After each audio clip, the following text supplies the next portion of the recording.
नमस्कार. महाराष्ट्रातील विविध क्षेत्रातील बातम्या झटपट आपल्या मोबाईलवर पाहण्यासाठी लगेचच सबस्क्राईब करा राष्ट्रशक्ती लाईव्ह न्यूज आणि सोबत बेल आयकॉन प्रेस करायला विसरू नका. राज्यातील लाखो शेतकऱ्यांसाठी अत्यंत महत्त्वाची बातमी समोर येत आहे.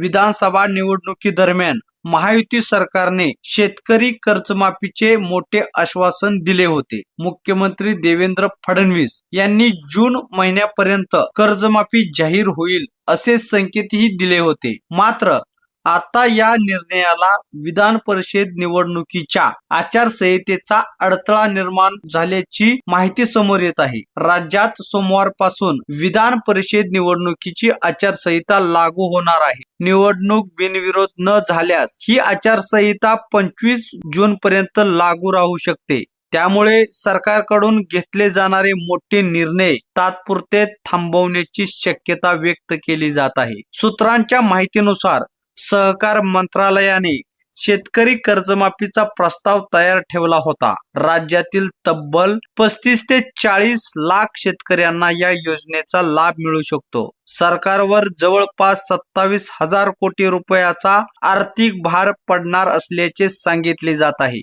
यामध्ये 30 सप्टेंबर 2025 पर्यंतच्या थकीत पीक कर्जांवर 2 लाख रुपयापर्यंत कर्जमाफी प्रस्तावित झाल्याची माहिती आहे. तर नियमित कर्जफेड करणाऱ्या जवळपास 20 लाख शेतकऱ्यांना 50,000 रुपयाचे प्रोत्साहन अनुदान देण्याची ही तयारी सुरू असल्याचे बोलले जात आहे. मात्र आता प्रश्न असा उपस्थित होत आहे की आचारसंहितेच्या काळात सरकार हा निर्णय घेणार का, की पुन्हा एकदा बळीराजाला वाट पाहावी लागणार? तज्ञांच्या मते विधान परिषद निवडणुकीत सर्वसामान्य मतदार नसले तरी अशा मोठ्या आर्थिक निर्णयापासून सरकार सहसा दूर राहते.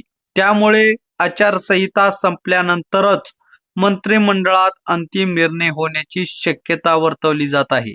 दरम्यान कर्जमाफीच्या प्रतीक्षेत असलेल्या शेतकऱ्याच्या नजरा आता राज्य सरकारच्या पुढील भूमिकेकडे लागल्या आहेत. आश्वासन प्रत्यक्षात उतरते की पुन्हा एकदा तारीख पुढे ढकलली जाते हे पाहणे महत्त्वाचे ठरणार आहे.